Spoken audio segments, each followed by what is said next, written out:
Galera do canal Gold, atenção, muita atenção. Episódio de hoje, questões legais, questões jurídicas.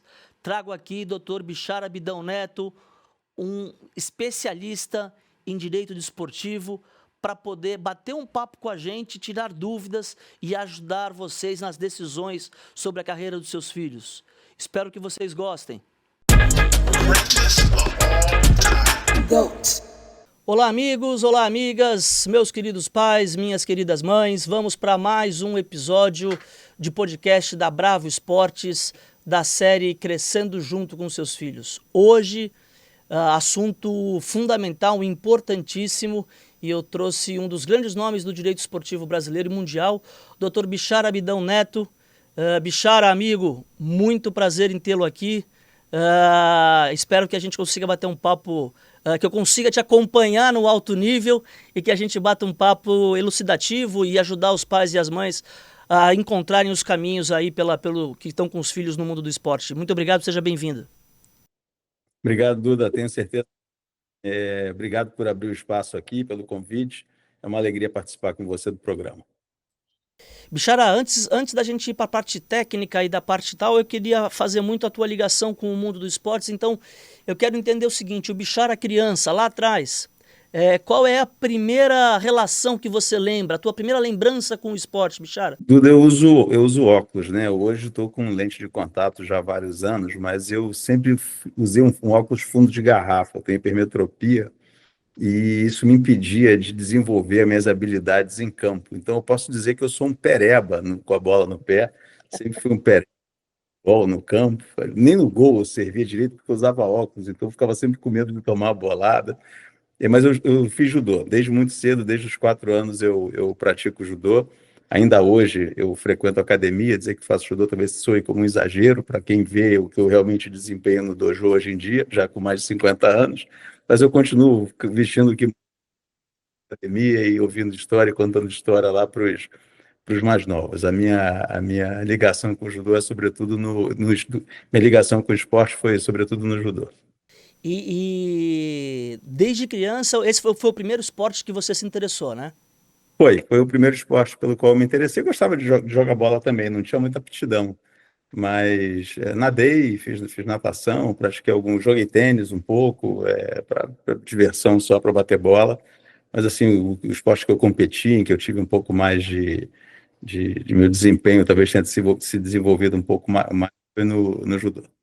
E qual era teu ídolo, assim? Ou no judô, ou no futebol, mas assim, de infância, tá, Bichara? Aquele lá quando criança que te regalava os olhos, que fazia você pensar em esporte, quem era, cara?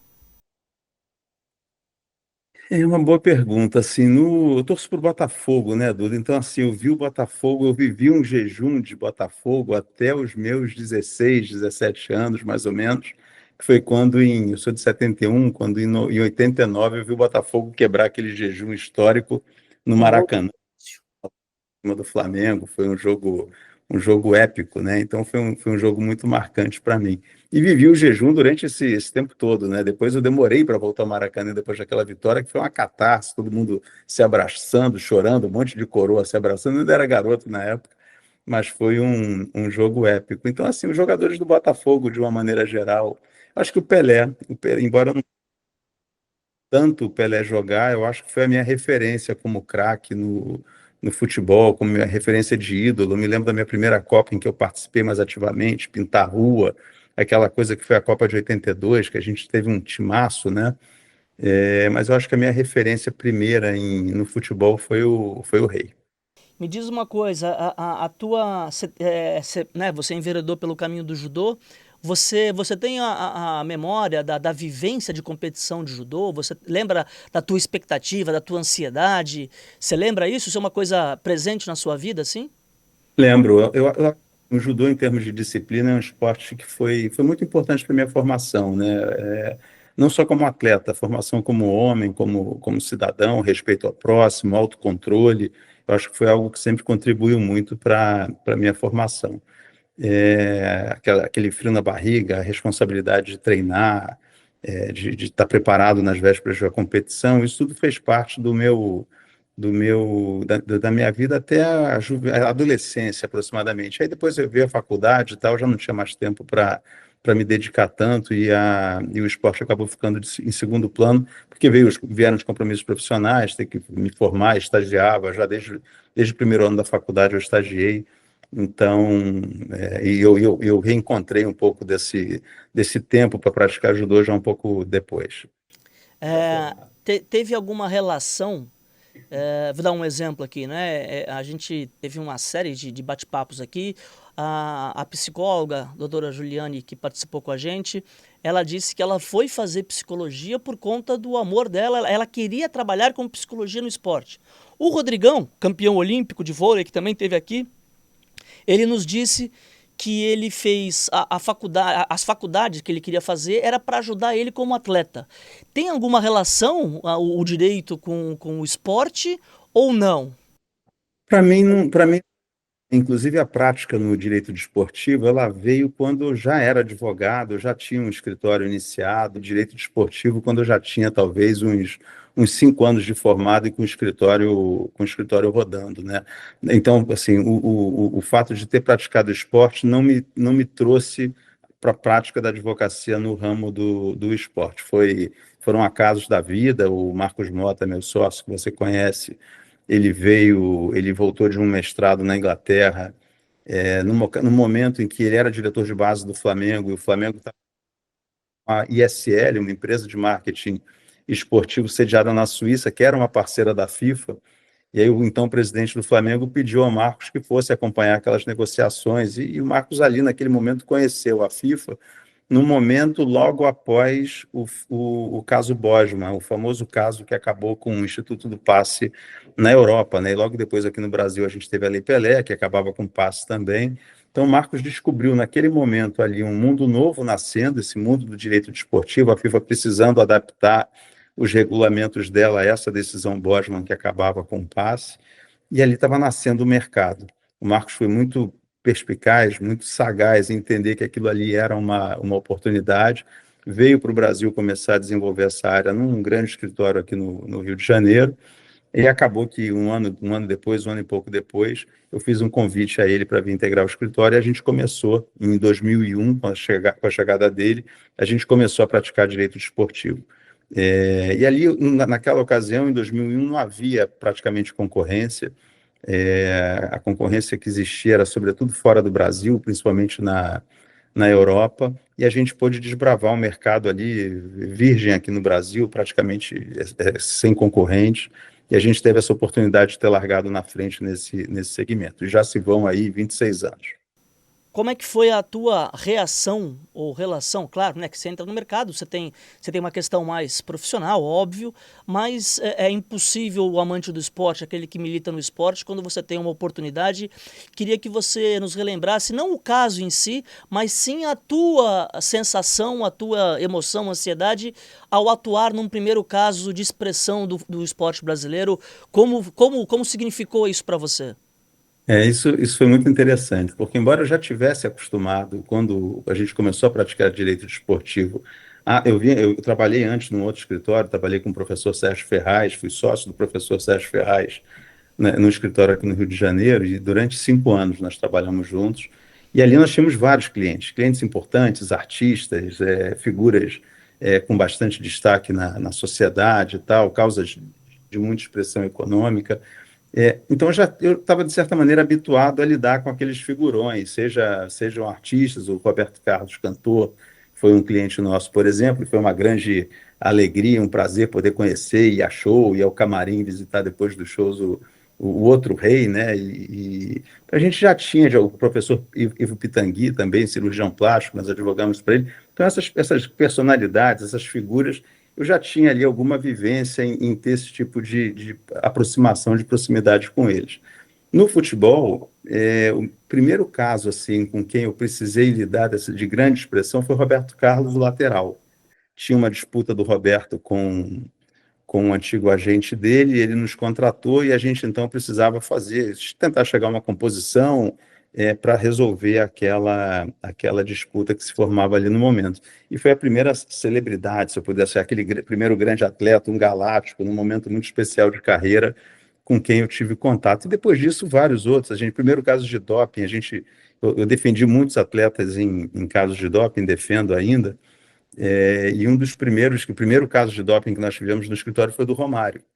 Né? O Romário usou uma substância num shampoo, testou positivo para uma substância proibida, e a gente teve a oportunidade de fazer a defesa do Romário. Para mim também foi ali uma grande surpresa e alegria poder estar próximo, conviver, ter uma relação mais de perto com um grande ídolo, né?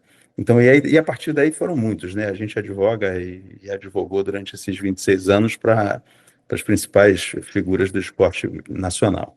Bichara, o conceito dessa série aqui que a gente tem hoje é justamente pegar pessoas que hoje trabalham e militam no mais alto nível do esporte brasileiro e mundial, para falar um pouco de começo e de orientação para pais e mães. Até pela sua posição, né, e pela sua profissão, você lida diretamente com pais e mães o tempo inteiro de atletas, né? Mais com agentes, mas invariavelmente acaba chegando isso na família. Claro, e sem citar nomes, porque o objetivo aqui não é falar sobre os casos, mas sim sobre o conceito.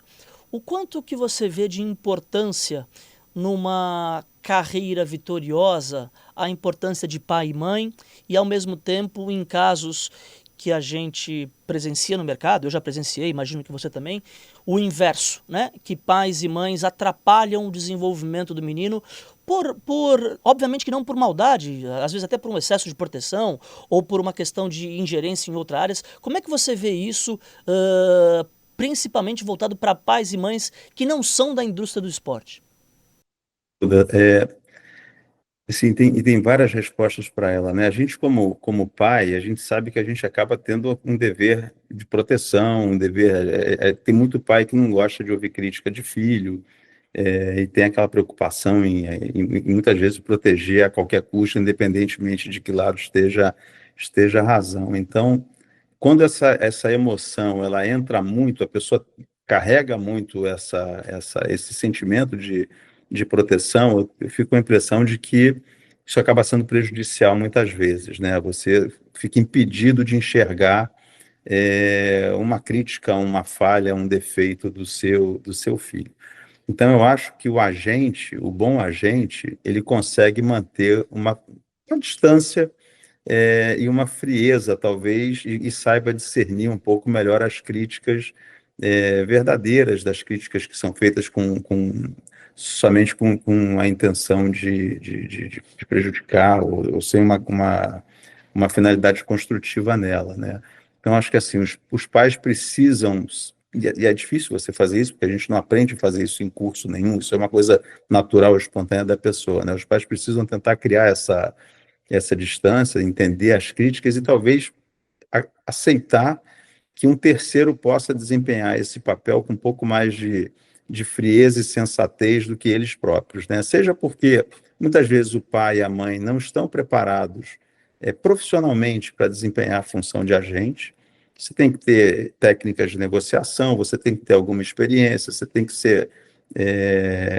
entender futebol, entender matemática, entender carreira de atleta no longo prazo, saber fazer uma leitura de repente é melhor o seu filho não sair do clube aqui da primeira divisão do Rio e parar na Premier League direto, talvez faça sentido que ele tenha uma parada em algum lugar da carreira, em algum outro clube antes de chegar no topo da pirâmide, né? Por mais sedutor que seja você ver o seu filho indo direto para um clube de topo de pirâmide.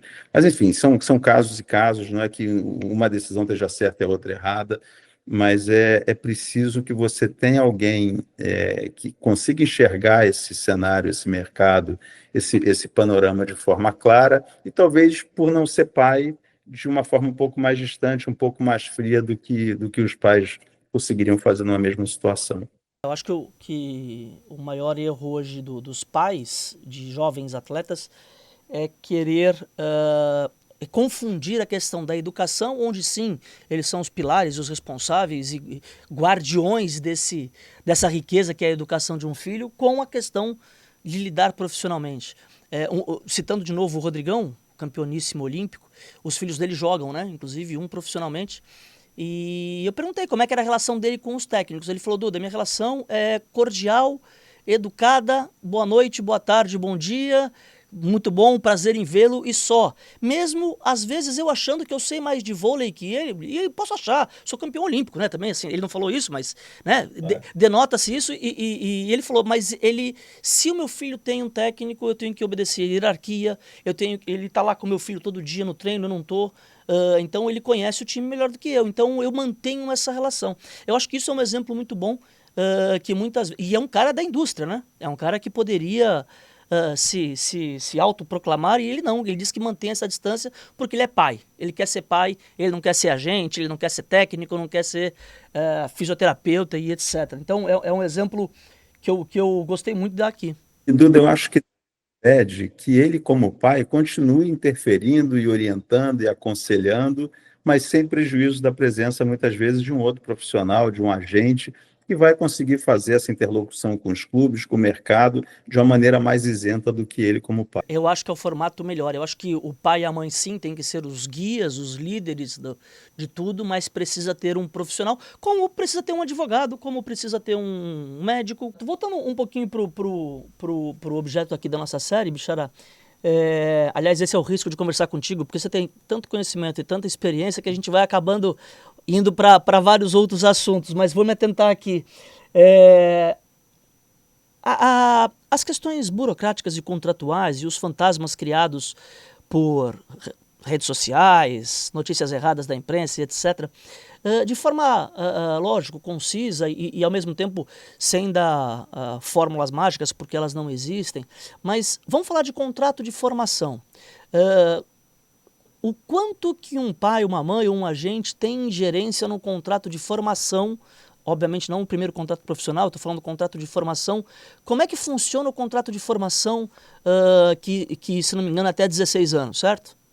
É engraçado, essa é uma boa pergunta também, e a gente está vivendo hoje aqui no Brasil, Duda, uma peculiaridade, um problema, uma situação muito única. Nós temos duas leis gerais do esporte. A gente tem uma lei geral do esporte que entrou em vigor mais recentemente, e temos a famosa Lei Pelé, que está aí desde 1998, com dezenas de modificações que ela sofreu ao longo desses anos. E metade da Lei Geral do Esporte nova está vetada. E o Congresso está discutindo os vetos, se vão ser mantidos ou se não vão ser mantidos. E, em paralelo, enquanto se discutem esses vetos, a Lei Pelé ela continua em vigor. Então, hoje, nós temos um cenário híbrido, a gente está tendo que conviver com as duas leis aqui no Brasil, e a gente tem os regulamentos internacionais, o regulamento da FIFA, o regulamento da CBF, que continuam se aplicando aqui no Brasil, em parte, o regulamento de agentes da FIFA está suspenso, nós temos o regulamento ainda do sistema de intermediários, ou seja, está uma maravilha para os advogados do mercado, porque é uma insegurança jurídica total, ninguém entende nada, ninguém sabe exatamente onde amarrar o seu burro. Então, para os advogados, isso acaba sendo proveitoso muitas vezes. Mas, brincadeiras à parte, o contrato de formação ele tem dois pontos que são importantes. Pela lei, de acordo com a lei, o contrato de formação ele pode ser assinado entre os 14 e os 19 anos. Só que o contrato profissional é 16 anos. Então, qual é a primeira preocupação que você precisa ter? Definir no contrato de maneira clara quando o clube tem que optar ou tem que dizer se vai ou não profissional o seu filho, o seu atleta. Caso contrário, se ele não disser e essa cláusula não estiver bem redigida, ele pode levar o jogador em tese como um atleta amador sob formação até os 19 anos. Porque é uma coisa que a gente esbarra muito no dia a dia ali. Não é obrigatório que aos 16 assine um profissional. Então o clube ele pode ter uma relação ainda de atleta amador, mesmo que um atleta jovem tenha mais de 16. Exato. Então, esse é o primeiro risco, né? Ou a primeira preocupação que o agente, ou o pai, o atleta menor precisa ter quando assina um contrato de formação com o clube. Estabelecer de maneira clara em que momento ele vai ser profissionalizado. Se não for profissionalizado até aquele momento, que o contrato se rescinda, que o clube libere o jogador, mas que não carregue ele como amador por um período muito longo, porque ele já teria direitos trabalhistas, teria direito às férias, teria direito aos depósitos do fundo de garantia, teria direito a uma série de proteções trabalhistas que ele não haveria se continuasse como atleta amador sob contrato de formação. Então, esse é um ponto. Normalmente, a gente recomenda que, olha, se não imediatamente ao completar 16 anos, até 6 meses, digamos, depois de completar 16 anos, o clube precisa dizer se vai profissionalizar esse atleta ou não. Se não quiser profissionalizar, muito bem, a gente rescinde o contrato. Se quiser profissionalizar, já está assegurado a esse clube o direito de assinar o primeiro contrato profissional, e aí, seguimos assim, faz-se o contrato de trabalho desportivo, né? Essa é uma grande preocupação. A segunda preocupação, e essa é mais difícil de negociar e de driblar, é que a lei ela prevê como fórmula para cálculo da indenização da quebra de contrato de formação um multiplicador do custo da formação que o clube incorreu com aquele atleta. E o clube não coloca de forma clara esse valor como uma cláusula, como a gente vê nos contratos de profissional, que diz, olha, em caso de rescisão por transferência nacional, a multa vai ser de X milhões, internacional vai ser de Y milhões. O contrato de formação não diz isso. Ele diz o seguinte, olha, vai ser X vezes o custo da formação anual. Só que o custo da formação ele não é aferido por atleta, ele é aferido dentro de uma planilha que o clube não revela, em que ele tem todos os custos com a formação, com a base, do cara que cuida do gramado do clube, é um massagista, fisioterapeuta, cozinheiro, motorista, todos esses custos compõem um valor dentro de uma planilha, e dali você faz o cálculo individual do custo de formação para cada atleta. Só que essa não é uma conta objetiva, então, na prática, na maioria das vezes, o jogador fica de mãos atadas porque ele não sabe quanto tem que pagar para sair daquele contrato. E aí os clubes fazem um jogo muito duro, normalmente, na prática, com relação à negociação dessa cláusula, e é onde a gente esbarra e tem mais dificuldade para aferir esse valor. Então, muitas vezes, o atleta acaba precisando recorrer à CNRD, que é a Câmara Nacional de Resolução de Disputas da CBF, para tentar ali fazer a apresentação, fazer com que o clube apresente esses custos e discutir a razoabilidade daquele valor ou não. Mas para efeito de direitos financeiros, direitos econômicos, por exemplo, de uma transferência de um atleta, os tais, né, 5%, é isso? São 5% que é dividido por cada ano de cada clube e aonde ele passou. É uma ferramenta que determina que 5% do valor da transferência de um atleta vai ser atribuído aos clubes que contribuíram com a formação desse atleta entre os 12 e os 23 anos. Então eu queria saber a idade, 23 anos. Para a FIFA, 12 aos 23. Na lei Pelé era dos 14 aos 19. Agora, na Lei Geral do Esporte, eu tenho a impressão de que manteve-se esse... Acho que puxou para 12 anos, a formação começa aos 12, não mais aos 14. Mas ainda é diferente, a forma da distribuição dos 5% são 5% também, mas a forma da distribuição desse valor entre a lei brasileira e o regulamento da FIFA ela é feita de maneiras distintas, né? Tem uma fórmula para a FIFA e uma fórmula na lei brasileira. Hoje, de novo, né, por conta de péssima informação ou de informação sempre pela metade, a gente escuta por aí, legalmente falando, e é esse público que a gente está conversando, os tais direito econômico, direito federativo, direito de imagem e os direitos que vão se acumulando aí no contrato de um jogador de futebol. Já falando de profissional, mas principalmente tomando cuidado para aquele primeiro contrato profissional, né? Que, embora, em tese, a família já está um pouco assistida, seja por um agente ou por um advogado, mas ainda não é regra, se tratando do Brasil, um país de dimensões continentais, né? Se a gente for falar dos clubes grandes, normalmente um menino de 16 anos num desses clubes grandes está assistido com um empresário, mas de forma geral ainda não. Quais os cuidados para proteção da família, posso dizer assim, do menino, do pai e da mãe, que os pais devem tomar, obviamente, além de procurar um advogado competente, mas, de forma geral, conceitualmente falando, quais os cuidados, onde eles devem se proteger mais? Tem muito cuidado na celebração de um contrato profissional que o atleta precisa tomar, né? Então, hoje a gente tem essa figura já há muitos anos do contrato de imagem, e com essa sofisticação do mundo virtual, a gente fala hoje de metaverso, a gente fala hoje de imagem coletiva, imagem individual. O contrato de imagem ele passa a ser um documento em que o atleta precisa dar muito mais atenção do que dava no passado, em que simplesmente aquela imagem não era explorada efetivamente pelo clube, Aquilo ali era uma forma, muitas vezes, para que o clube pagasse menos encargos quando assumiam uma obrigação de pagar direito de imagem para o jogador. Eu sabia que, na prática, aquele jogador não tinha uma imagem valorizada naquele primeiro momento, com 16 anos, quando assinava o contrato. Aquilo ali era só para não pagar os encargos trabalhistas sobre aquela parcela da remuneração, né? Mas hoje não, hoje a gente vê que o mercado vem sofisticando, esses contratos têm ficado muito sofisticados.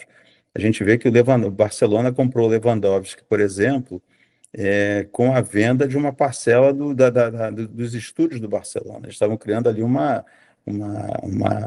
veículo de negócio novo em que era para geração de conteúdo, né? Os clubes hoje, com a boa utilização das redes sociais dessas novas ferramentas tecnológicas, os clubes passaram a entender que eles são provedores, são geradores de conteúdo muito relevantes. Então, eles já começam a gerar seu próprio conteúdo e, para isso, eles precisam do direito de imagem dos atletas, para poder fazer uma monetização adicional àquela monetização clássica dos clubes, que é direito de transmissão, venda de bilheteria, e venda de atletas, por exemplo. Então, assim, o atleta ele precisa estar muito atento no tipo de direito que ele está cedendo para o clube na hora da negociação, para que ele não esteja entregando ali, talvez, muito além do que ele precisaria entregar para que o clube fizesse o pagamento da remuneração que ele está disposto a fazer. Isso no direito de imagem, né? No contrato de trabalho, a indicação do valor da cláusula indenizatória, né, do valor da multa que ele tem que pagar para sair, cláusulas de direito de preferência, cláusulas de suspensão do contrato por questão de lesão ou por questão de suspensão disciplinar, tem uma série, mas são muitos campos que a gente precisa observar, que o atleta precisa ter cuidado na hora de negociar. Então, nessa hora, não é para fazer propaganda e puxar a brasa para a nossa sardinha, mas você precisa estar bem representado, você precisa de um advogado, você precisa ter um agente experiente que saiba negociar bem o seu primeiro contrato, ou qualquer que seja, ainda que não seja o primeiro, o seu contrato de trabalho de uma maneira geral. O primeiro contrato tem limitação de tempo? Ou ele é igual aos contratos, os outros contratos?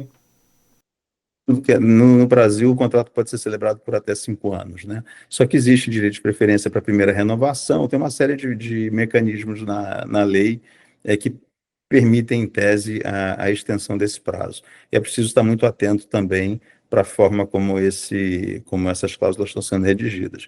Porque muitas vezes o clube insere um direito de preferência, embora não seja uma obrigação legal, para a renovação do contrato. Terceiro, quarto contrato que seja, não precisa ser o primeiro mais. Isso aqui, se houver uma previsão no contrato nesse sentido, a parte fica obrigada a respeitar, né? Embora não esteja na lei, está previsto no contrato, essa obrigação deve ser respeitada. Então, é preciso saber por que aquilo está ali, se aquilo realmente precisa estar ali, se aquilo foi negociado previamente, ou se é só, às vezes, uma casca de banana, uma esperteza que foi colocada ali pelo clube para amarrar o jogador numa eventual renovação.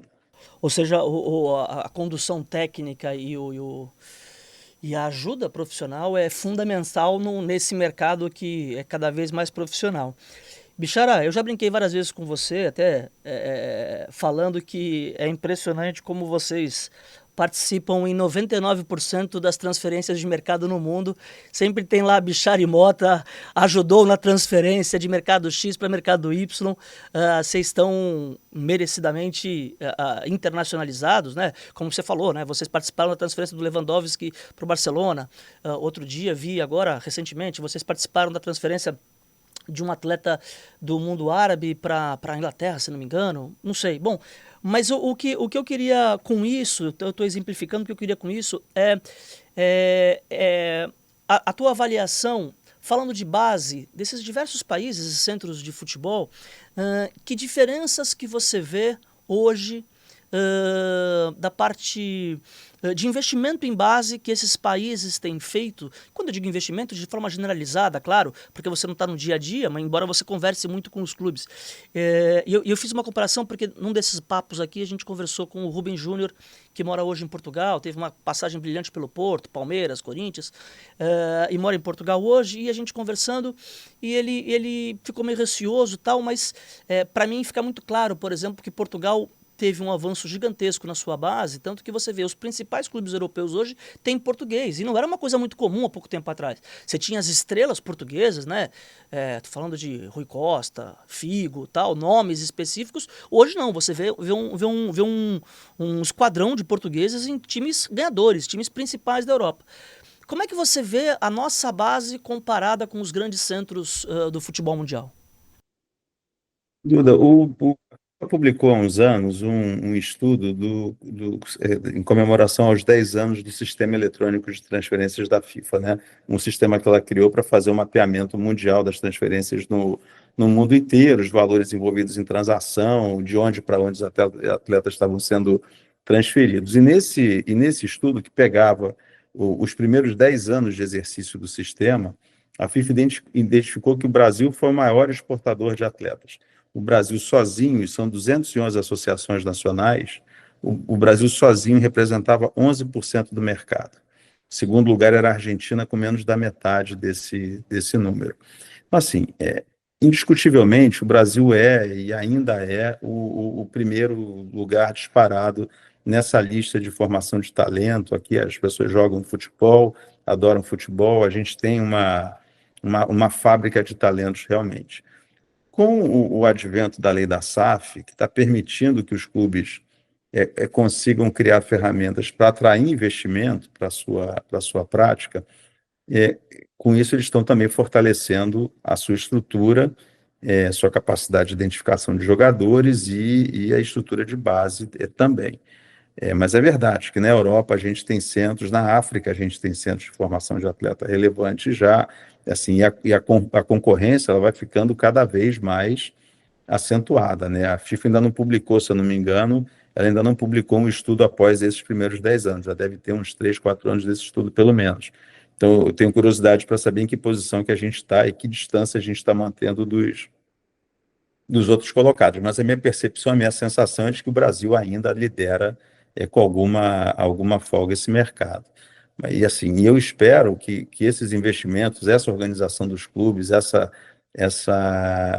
profissionalização do futebol brasileiro, ele tem um reflexo também na formação. Não tenho dúvida de que isso está acontecendo, seja porque tem muito estrangeiro vindo comprar clube no Brasil para se aproveitar dessa nossa formação, né? Então, a gente tem os grandes clubes, grupos MCOs, que a gente chama, né, os grupos de multiclubes, que estão comprando. O Grupo City já está aqui, o Eagle, que tem o Botafogo, o Lyon e mais outros clubes também já está aqui no Brasil. A gente tem várias estruturas, organizações vindo para cá fazer justamente a exploração da base, né? Porque se você encontra um atleta, um Vinícius Júnior, por exemplo, aos 14, 16 anos, você consegue levar ele para a Europa, talvez pagando um custo muito melhor e conseguindo formar mais jogadores com aquele investimento do que chegar aqui e ter que pagar um caminhão de dinheiro para o clube formador.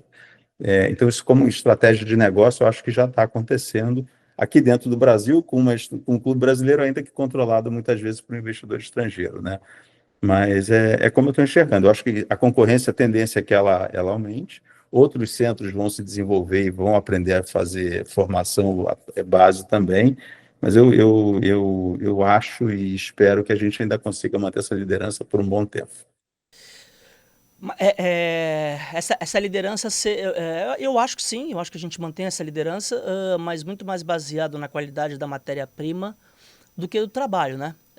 Aí é uma opinião minha, eu sei que você pode ter uma outra visão ou até impedimentos éticos de comentar sobre o tema, mas eu vejo hoje que a gente ainda mantém essa liderança, a condição do país, do futebol, muito mais pela matéria-prima que a gente tem, porque eu vejo um trabalho, do meu ponto de vista, né, técnico, na base, e não é culpa dos técnicos, não é culpa de quem está ali no campo, é sim um campo de visão de quem comanda o clube, essa questão da base ter que ganhar, ter que ganhar, ter que ganhar. E eu uso um maior exemplo, e que aí é fato, o Neymar, por exemplo, ele não teve nenhum título na base. Só que o Santos soube prepará-lo, por exemplo, jogando sempre em categorias acima. Ele sempre teve muita dificuldade de evolução, dificuldade do ponto de vista físico, né? Porque ele era franzino e jogava ainda numa categoria acima. Mas preparou um baita de um jogador de futebol. E a gente tem outros exemplos nesse sentido. E tem um fenômeno que eu queria te perguntar, e mais na parte legal, não na parte técnica, é que cada vez mais os clubes, aqueles que não estão comprando clubes no Brasil, aqueles grupos, mas os clubes que são compradores de mercado, estão comprando mais cedo aqui, né? A gente antes achava que o jogador saía com 22, 23, hoje 16, 17, eles são comprados, ficam no seu clube até completar 18, porque você pode me corrigir, mas é a idade legal permitida para transferência internacional, e depois eles vão. Você acha que esse é um fenômeno que vai continuar acontecendo, ou você acha que o advento das SAFs, isso vai mudar? Ou uma coisa não tem nada a ver com a outra? Neymar, por exemplo, né? Se não fosse por conta do investidor, o Neymar talvez tivesse saído mais cedo daqui, né? Quanto mais necessitado o clube estiver pelo capital, né? Pela necessidade de fazer caixa, mais cedo ele vai liberar a sua joia, porque ele precisa vender para sobreviver. Na medida em que você tem um clube forte, um clube bem estruturado, você consegue manter esse jogador por mais tempo, fazer com que ele valorize e faça a venda por um valor superior. Se esse movimento de SAF, de organização do futebol brasileiro, com liga, com novas formas de monetizar um clube de futebol, ainda que você não seja necessariamente uma SAF, continuar progredindo, eu acho que os clubes brasileiros passam a ter um pouco mais de força na mesa e consigam segurar o talento aqui, fazer a retenção do talento por mais tempo, né? Mas a gente sabe, a questão econômica, a diferença da moeda, tudo isso é muito impactante, ainda mais quando você tem mercados surgindo aí com a força, por exemplo, poderio econômico dos países árabes, Arábia Saudita, Catar, Emirados, que tem uma disposição de caixa gigantesca e fica muito difícil você competir financeiramente com eles, né? Você acha esses mercados que você citou agora, principalmente, né, o árabe, ele ainda investe muito em grandes estrelas, grandes nomes, né? Esse é a toada que vem acontecendo. Você acha que eles a médio prazo também vão investir em talentos, ou eles vão continuar nos grandes nomes? O movimento de investimento em talento já começou. Provavelmente a gente vai perceber essa mudança De, de de- perfil de investimento desses clubes. Boa. Michela, esse assunto eu gosto bastante. Eu queria me aprofundar, mas tem um aqui também que é muito importante e que é uma das suas especialidades e que você já chegou a comentar, que é a questão de doping. Ah, claro que não interessa a modalidade, mas né, futebol, esportes olímpicos, tal. A questão do doping hoje em dia é um assunto que já foi um pouco mais de tabu. Recentemente, a ABCD no Brasil e os clubes e as entidades esportivas têm se atentado um pouco mais. Para um menino novo, né, para quem está começando a sua carreira agora, cheio de ambição, cheio de vontades, muitas vezes com pressão de família para mudar a história da família, eu queria que você falasse um pouco dos efeitos na carreira de uma pessoa pega em doping, né? Claro, existem defesas, existem possibilidades de absolvição, mas eu queria falar muito dessa questão do o quanto que não vale a pena, né? O risco, essa relação do risco versus o benefício. Você que está aí, pegou os casos mais famosos do Brasil, vocês que atuaram nos casos mais famosos do Brasil, como é que você vê isso, principalmente numa idade com pouca informação, 14, 15, 16 anos? Isso sabe, é um processo extremamente desgastante. Integridade como um todo. Quando fala de integridade, a gente fala de doping, de manipulação de resultados também, que é um problema mais novo aqui no Brasil, que está mais aquecido aqui no Brasil, que a gente pode falar um pouco mais adiante. Mas como é que funciona esse negócio normalmente? Você está um belo dia na sua casa, no seu telefone, e entra um e-mail da ABCD. Um ou dois ou três e-mails chegando com uma notificação escrito em termos quase científicos, com um monte de descrição de substâncias proibidas, que no teste realizado na partida no dia tal, em que o atleta forneceu a urina dele no exame antidoping, foi detectada uma substância proibida. E que, a depender da natureza daquela substância, se ela é uma substância especificada ou não especificada, isso é um enquadramento que existe na lista das substâncias proibidas da UADA. Se for uma substância não especificada, você já sai automaticamente suspenso. Já tem uma suspensão provisória automática a partir daquele e-mail.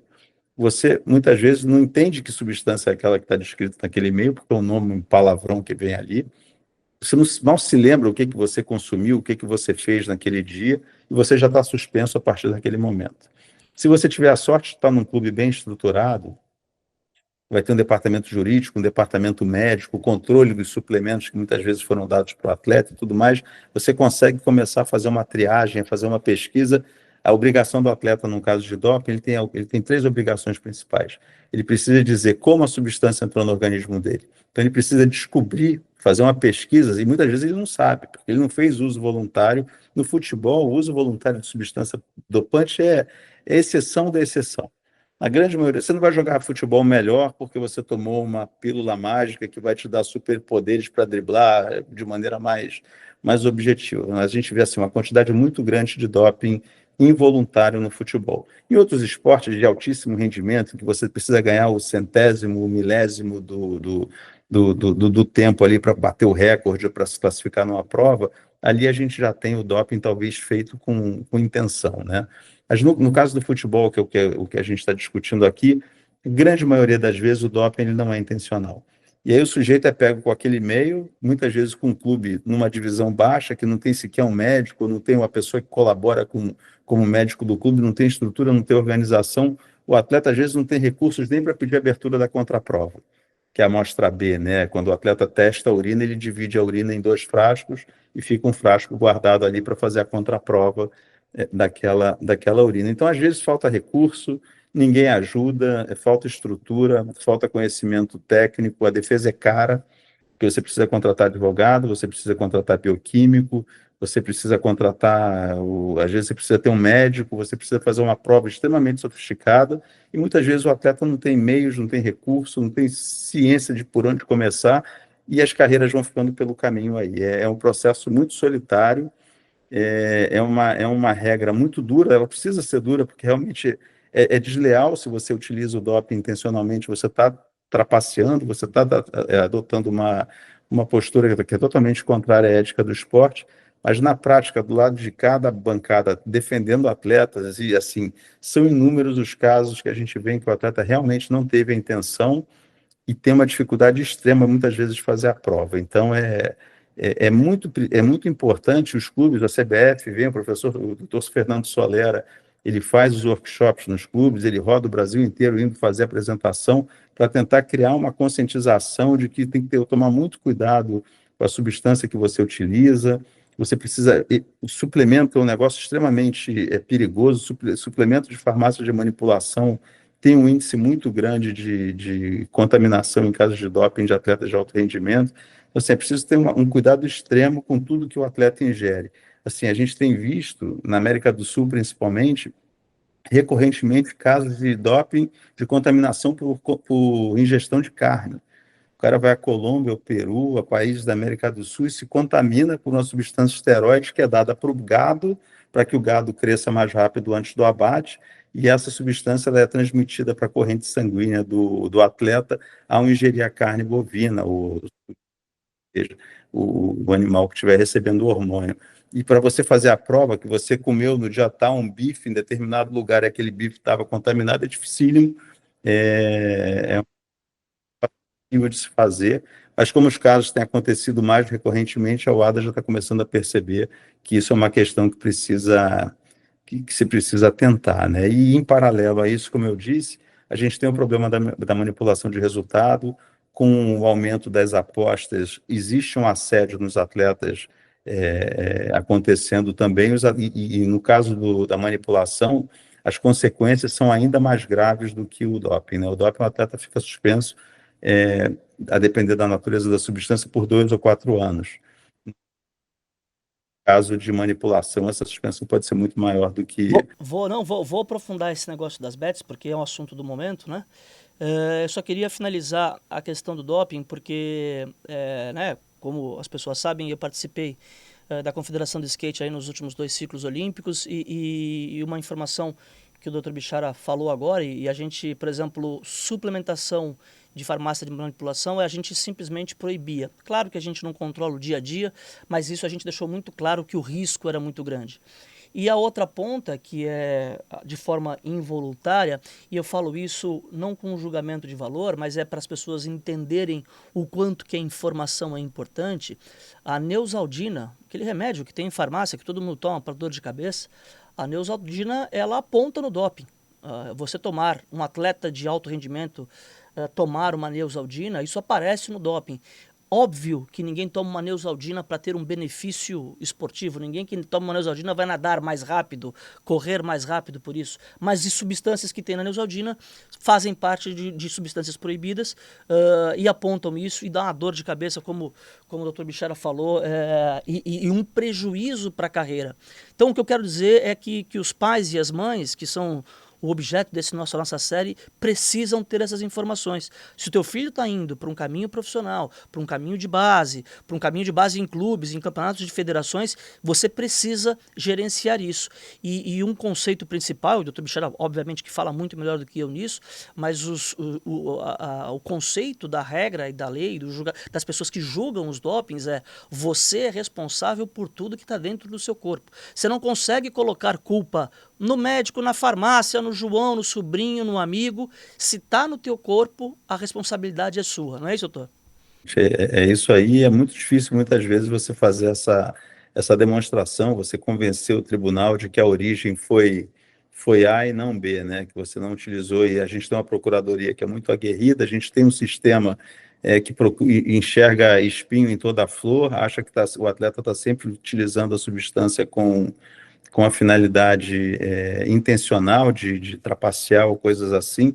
Então, o ambiente é muito hostil para a defesa, entendeu? É muito importante fazer um controle, não tomar nada sem consultar o médico do clube, procurar deixar registradas essas conversas, para que, se aconteça alguma coisa, você tenha um registro por WhatsApp, que seja com o médico do seu clube ou com o seu médico pessoal. Sempre que for consultar um médico, alertar que você é um atleta que está sujeito a testagem, a teste antidopagem, para evitar esse tipo de situação, porque realmente é muito desagradável, muitas vezes encerra com a carreira de uma pessoa. Obrigado, doutor. Não posso não tocar no assunto de bet, que também é uma área que eu entendo que vocês estão muito estruturados, né, para falar sobre o tema.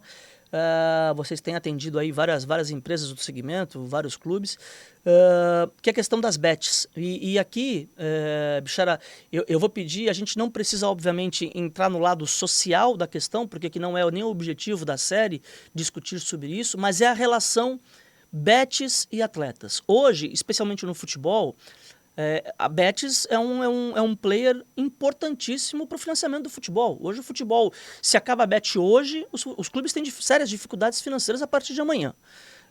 Então eu tô falando que é o fato. Eu não estou aqui defendendo teses e nem conceitos. O fato é esse, né? Os 20 clubes da Série A do brasileiro são patrocinados por Betis.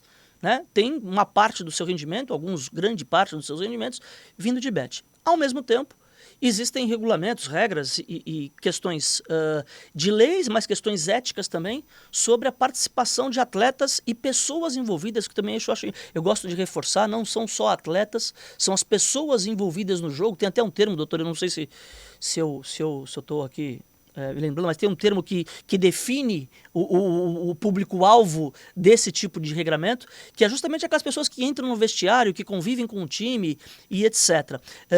Quais são os pontos legais que é importante a gente falar para quem é atleta e tem um relacionamento com o bet? Assim, hoje o regulamento geral das competições, né, do futebol brasileiro, ele já tem previsões em que o atleta é proibido de apostar. Então já existe ali uma disposição.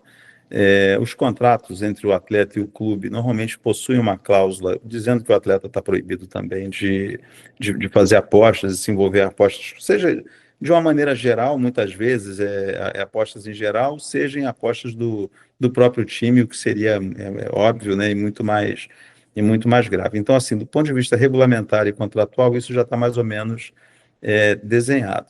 O que as pessoas muitas vezes não sabem é que, quando você tem uma aposta manipulada, quem paga, em tese, essa aposta é a casa de aposta, é a Bet.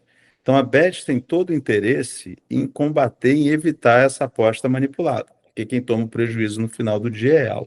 Então, para isso, existem empresas de monitoramento de apostas que trabalham junto monitorando o mercado de uma maneira geral, e essas empresas trabalham, sobretudo, monitorando o movimento das apostas, das casas de aposta legalizadas, em que elas levantam a bandeira dizendo o seguinte: olha, atenção com essa partida do fulano contra o cicrano, porque no momento tal teve um aumento de apostas de que ia haver um cartão vermelho, uma expulsão, 2 gols, qualquer tipo de jogada suspeita. Então, examinem, pesquisem, façam ali uma verificação dessa partida, porque pode ter havido uma manipulação. E aí depende que o dono da competição possua ferramentas para poder fazer essa investigação. Porque no futebol a gente tem um STJD, está tentando desenvolver ferramentas, convênio com polícia, com o Ministério Público e tudo mais, porque o STJD não tem poder de quebrar sigilo bancário, telefônico, nada disso. Então ele fica muito limitado na extensão da prova que ele consegue fazer para provar uma manipulação. Mas o Ministério Público de Goiás, no ano passado, teve um papel muito importante, desbaratou uma série de manipulações e tudo mais. Então, assim, é importante a gente definir. As bets não têm interesse nisso, né? Elas têm interesse em que as pessoas apostem, que ela tenha lá o ganho dela em cima das apostas, mas ela não tem interesse na manipulação em si.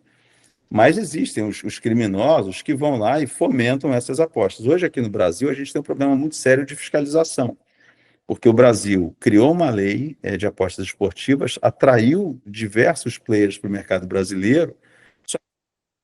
50% dos players que estão operando no Brasil pagaram a outorga e estão operando de maneira regular aqui. O governo, a secretaria, ela está com dificuldade de tirar do ar os sites dessas empresas não licenciadas. E a gente ainda tem praticamente 50% do mercado brasileiro operando em empresas fora da regra, né? 50%? 50%. Apesar de todo o investimento que foi feito, criação de secretaria, a secretaria não consegue fiscalizar. Então, a gente tem um problema hoje muito grave de falta de fiscalização. Está faltando o braço para tirar do ar os piratas e esses caras continuam operando no mercado. E para piorar essa situação, somente 30%, esse era um número que era revelado, somente 30% das apostas no mercado mundial são feitas por empresas dentro do sistema. 70% das apostas são feitas de maneira ilegal. Então, assim, a gente enxerga um pedaço muito pequeno do problema, né? E essa questão da manipulação acontece muito fortemente no futebol, que é o primeiro esporte em que há mais casos, logo seguido pelo tênis. O tênis é o segundo esporte que mais sofre com manipulação de resultado. Mas a Federação Internacional de Tênis ela tem um sistema muito sofisticado de combate à manipulação, Scotland Yard envolvida, ela tem realmente um sistema de inteligência muito grande para isso. Talvez seja mais fácil você detectar uma partida de tênis em que tem 2 ou 4 pessoas jogando do que uma partida em que tem 22 mais as reservas ali atuando dentro de campo e que você não sabe se 1 ou 2 ou 3 daquele time estão tentando mudar o resultado.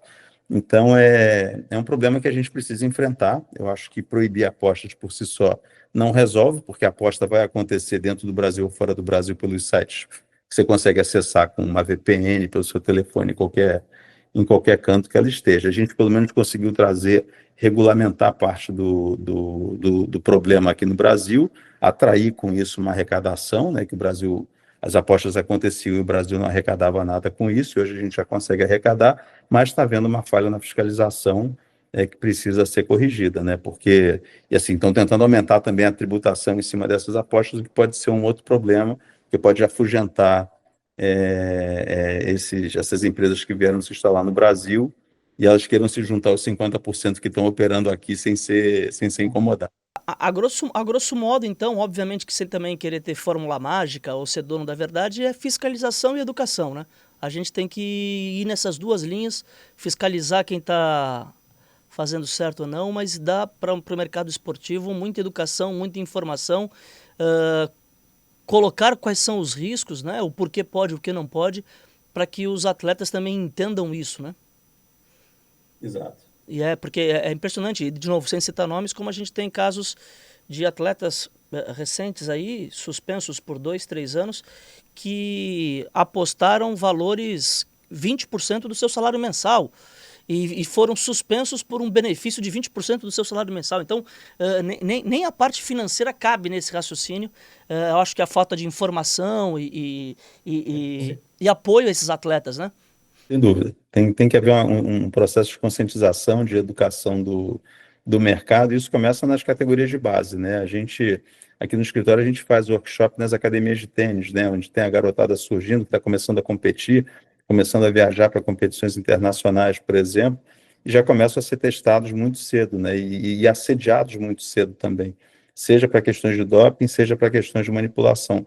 O atleta de tênis, ele fica muito vulnerável, porque como o circuito internacional é caro, você precisa ficar viajando de país em país, às vezes o que te oferecem para perder uma partida em que você naturalmente perderia, mas para perder por 2-0, ou por 2-1, ou por 6-4, 6-2, ou qualquer coisa assim, a recompensa que você vai ganhar é maior do que se você ganhasse o torneio. Então, assim, é um incentivo muito grande para o atleta. Existe todo um movimento hoje no tênis para que se aumente a remuneração daqueles atletas que estão abaixo dos top 20, ou top 30, alguma coisa assim. Existe já uma grita com relação a isso, né? Os atletas estão pressionando, então existe um movimento forte lá fora para mudar a forma de distribuição da premiação. Mas aqui no Brasil, por ser um país muito grande, a gente tem muito atleta, muita partida que sequer é televisionada. Nas partidas em que não há transmissão, é mais fácil ainda você manipular resultado, isso é um problema ainda maior. Boa, Bichará. Infelizmente, vou ter que finalizar aqui. Eu te agradeço demais a participação. Eu acho que a gente cumpre um papel importante de dar caminhos, de orientar os pais. Óbvio que, de novo, né? Infelizmente ou felizmente, a graça do esporte é essa, não existe fórmula mágica. Então, tem muito trabalho, muito conhecimento envolvido, trazer os profissionais corretos para o seu lado. E acho que a gente consegue contribuir um pouco com essa formação de pais e mães, trazendo as pessoas do nível do Bichara, que é um grande amigo, há muito tempo conheço, já estivemos em batalha juntos, já estivemos em batalhas em campos opostos, mas o respeito e a amizade prevalece e eu fico muito feliz. Obrigado pelo seu tempo, Bichara, em participar com a gente. Eu que agradeço, Duda. Conta comigo, ainda tinha assunto aqui para mais de hora, dava para ter continuado. Eu espero um próximo convite para a gente dar sequência nessa conversa, foi um prazer. O prazer foi meu, espero que no próximo seja pessoalmente, né? E ó, Bichara, aproveitando, eu tenho um amigo meu, o Giuliano da UON, uma loja multimarcas, as melhores roupas da cidade, que me ajudou e tá dando eu pedi uma lembrança, ele deu um baita presente para todos os meus convidados, é um voucher que eu vou te enviar para você comprar na loja que é a Multimarcas, as melhores marcas de roupas, é nível Marcos Mota, tá? É nível Marcos Mota de alfaiataria. Coisa fina. É coisa fina. Obrigado, amigo. Obrigado, eu que agradeço. Esse foi mais um episódio do podcast da Bravo Esportes, da série Crescendo Junto com Seus Filhos. Espero que você tenha aproveitado. Muita informação, muito caminho aí para vocês nesse caminho de guiar o filho de vocês dentro do esporte. Até o próximo, um grande abraço. Amigos e amigas, papo importantíssimo. Segurança na carreira dos seus filhos. Muitas dicas. O principal delas é: não existe questão matemática dentro do direito desportivo. Procure um especialista. Você pode estar protegendo o futuro da carreira do seu filho. Espero que vocês tenham gostado. Até o próximo episódio da série Crescendo Junto com Seus Filhos. Um grande abraço. Go.